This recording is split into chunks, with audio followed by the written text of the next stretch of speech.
be to grow economically. And so we're still for a strong dollar. Can I follow up on that, sir? Maybe. Thanks. I guess you are. Yeah, I didn't say yes. Please. What's your advice to the average American who is hurting now, facing the prospect of $4 a gallon gasoline? A lot of people facing. Wait, what did you just say? You're predicting $4 a gallon gasoline? A number of analysts are predicting $4 a gallon gasoline this spring when they reformulate. That's interesting. I hadn't heard that. Yes, sir. Yeah.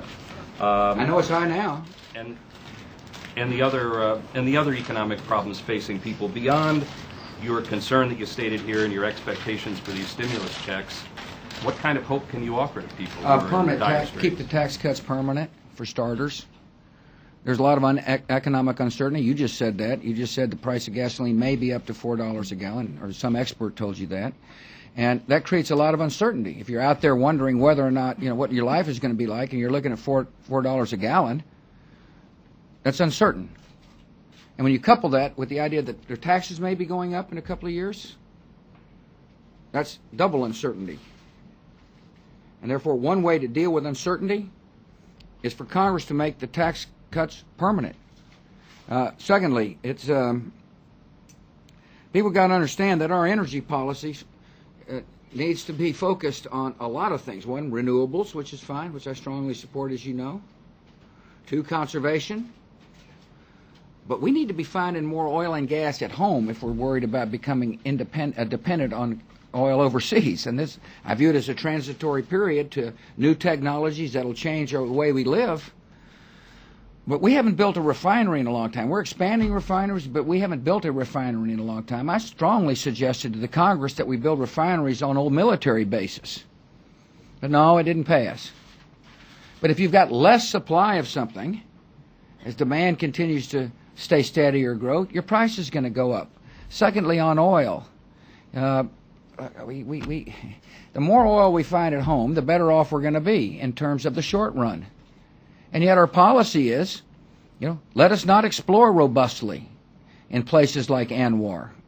And there are environmental concerns, and I understand that. I also know there's technologies that should mitigate these environmental concerns. They've got a bill up there in Congress now. Their attitude is, let's tax oil companies. Well, all that's going to do is make the price even higher. We ought to be encouraging investment in oil and gas close to home if we're trying to mitigate the problems we face right now. And so, there's a lot of uncertainty, and I'm concerned about the uncertainty. Hopefully this pro-growth package will help. This I think it's $147 billion that'll be going out the door, starting electronically in the first week of May, and through check in the second week of May. And the idea is to, help our consumers deal with the uncertainty you're talking about. But no question about it. It's a difficult period. Yeah, Ken. Thank you, sir. Now that you've found a location. Last year alone, as I said, they made the highest profits they've made. The answer, of course, to my question is, do they need incentives to get new product? They do not. They do not. There's not an oil company executive in the world who's going to say, let's not look for new oil when their product is getting the highest prices they've gotten in history. Even President Bush, I want all my Republican friends to hear this. There aren't very many of them on the floor, aren't many Democrats on the floor, but I hope that they're watching on television. President Bush, a former oil company executive, said in 2005, and I want you to hear this quote, George Bush, President of the United States, former oil executive, 2005, quote, I will tell you, with $55 a barrel oil, we don't need incentives to oil and gas companies to explore. I'm sure all of you got that. At $55 a barrel, the President of the United States said, we don't need incentives for the companies to explore.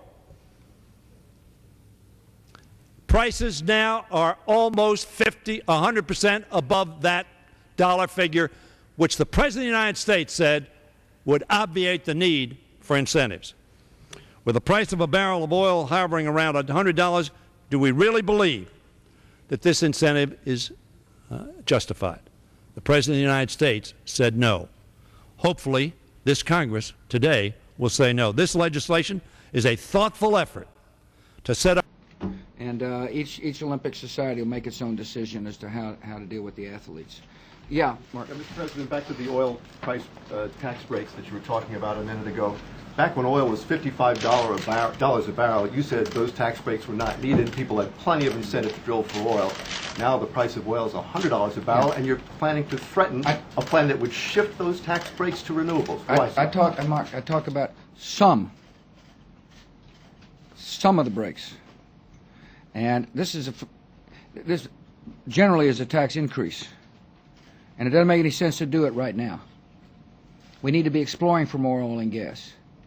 And taking money out of the coffers of the oil companies will make it harder for them to reinvest. I know they say, well, look at all the profits. Well, we're raising the price of gasoline in a time when the price of gasoline is high. Secondly, we've invested a lot of money in renewables. This administration has done more for renewables than any president.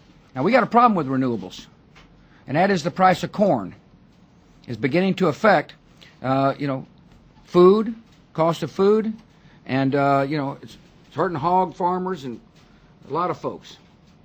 And the best way to deal with renewables is to focus on research and development that will enable us to use other raw material to produce ethanol. I'm a strong believer in ethanol, Mark.